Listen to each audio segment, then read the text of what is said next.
Bien-aimés dans le Seigneur, Shalom. Nous vous saluons au nom de notre Seigneur Jésus-Christ et nous allons commencer notre méditation de ce jeudi 23 avril 2020 en lisant un texte dans Actes des Apôtres, chapitre 4, versets 12 et 13. Actes des Apôtres, chapitre 4, versets 12 et 13, nous lisons ce que déclarent les Écritures. Il n'y a de salut en aucun autre nom, car il n'y a sous le soleil aucun autre nom qui ait été donné parmi les hommes par lequel nous devions être sauvés. Lorsqu'ils virent l'assurance de Pierre et de Jean, ils furent étonnés, sachant que c'étaient des hommes du peuple sans instruction, et ils les reconnurent pour avoir été avec Jésus.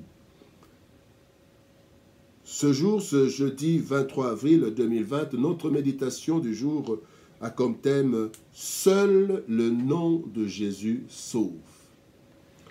Bien-aimés, dans cette histoire, Pierre et Jean ont, si vous lisez le chapitre 3, Pierre et Jean ont apporté la guérison à un boiteux. Pierre a dit « Je n'ai ni or ni argent, mais ce que j'ai, je te le donne. Au nom de Jésus, lève-toi et marche. » À la suite de cette guérison, ils ont été arrêtés. Et il leur a été posé une question. Au verset 7, acte 4, 7, la question est celle-ci. Ils firent placer au milieu d'eux Pierre et Jean et leur demandèrent « Par quel pouvoir ou au nom de qui avez-vous fait cela ?» La réponse au verset 10, « Sachez-le tous, et que tout le peuple d'Israël le sache, c'est par le nom de Jésus-Christ de Nazareth que vous avez crucifié et que Dieu a ressuscité des morts. C'est par lui que cet homme se présente en pleine santé devant vous. » Et la Bible nous dit que les pharisiens étaient étonnés de l'assurance de Pierre et de Jean, mais ils reconnurent qu'ils avaient vécu, ils étaient avec Jésus. Donc le fait d'avoir été avec Jésus, Pierre pouvait affirmer que le salut de cet homme est venu du nom de Jésus. Et il continue, il ne s'arrête pas là, il dit qu'il n'y a aucun autre nom qui nous a été donné sous le soleil par lequel nous devions être sauvés. Bien-aimés, il y a deux choses dans cette déclaration de Pierre. La première chose, c'est que le nom de Jésus sauve. Ça, c'est la première partie. Et la deuxième chose, c'est que le nom de Jésus est unique. Non seulement ce nom sauve, mais ce nom est unique. Nous avons des médicaments qui guérissent. Nous avons plusieurs médicaments qui peuvent guérir d'une maladie. Nous avons plusieurs remèdes ou recettes pour obtenir une seule chose. Mais, bien-aimés, ici, la double déclaration de Pierre, c'est que non seulement Jésus sauve, le nom de Jésus sauve, mais en plus, il est unique. Et nous voulons voir en quoi est-ce qu'il sauve, qu'est-ce qui nous montre dans la Bible que le nom de Jésus sauve et pourquoi Pierre dit qu'il est unique. D'abord, le nom ramène à une personne. Le nom invoque les qualités, les grades, ce qui est dans la personne. Quand nous invoquons un nom, nous invoquons la personne. Et nous nous rappelons. Non seulement nous nous rappelons, mais nous l'invoquons. Quand on appelle une personne, on cite le nom et la personne apparaît, la personne vient. Et maintenant ici, nous avons trois passages qui nous montrent que réellement Jésus-Christ a le nom qui sauve. Dans Proverbes chapitre 18, verset 10, la Bible dit « Le nom de l'Éternel, l'Éternel c'est Jésus, Jésus est Dieu, le nom de l'Éternel est une tour forte. Le juste s'y réfugie et se trouve en sécurité. » Le nom de Jésus nous apporte la sécurité, le nom de l'Éternel. Nous avons dans Luc chapitre 1er, verset 31, l'ange Gabriel qui vient annoncer la naissance de Jésus à Marie.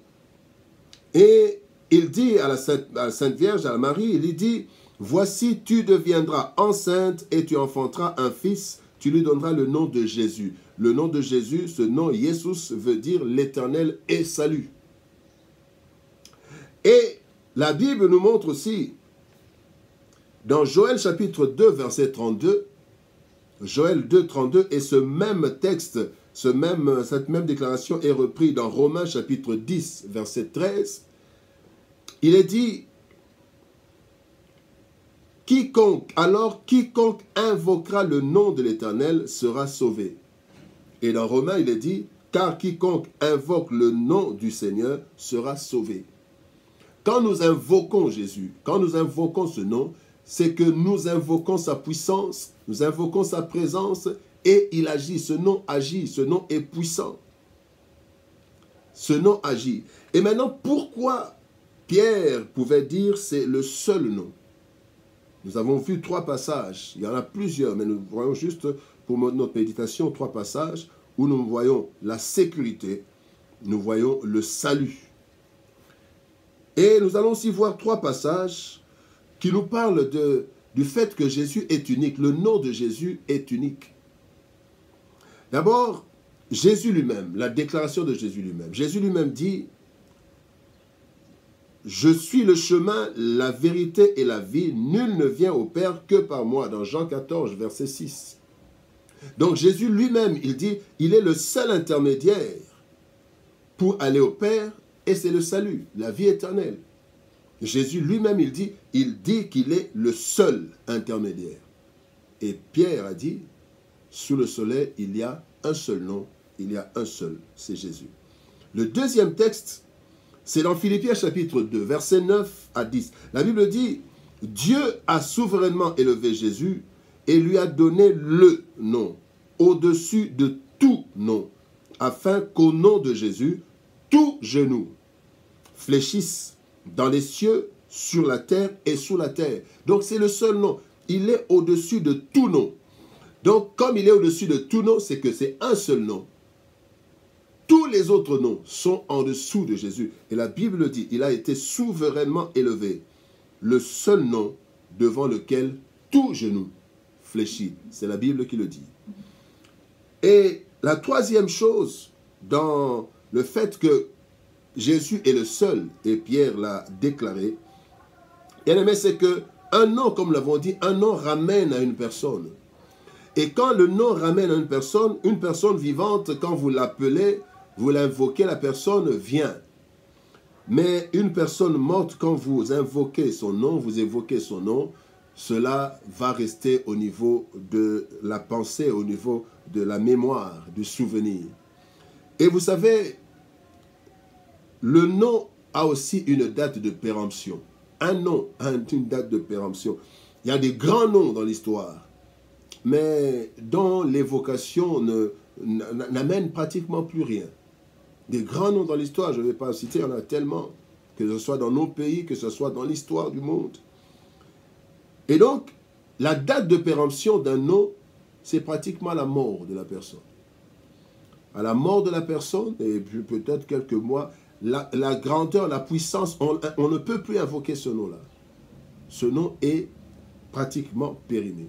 Et pour Jésus, bien-aimé, comme il est vivant, le seul qui est mort et qui est ressuscité, le seul qui sera toujours vivant, bien-aimé, voilà pourquoi c'est le seul nom. Et la Bible dit, dans Apocalypse chapitre 10, nous lirons le verset 11, le verset 13 et le verset 16, la Bible dit au verset 11, « Puis je vis le ciel ouvert et voici parut un cheval blanc. Celui qui le montait s'appelle fidèle et véritable.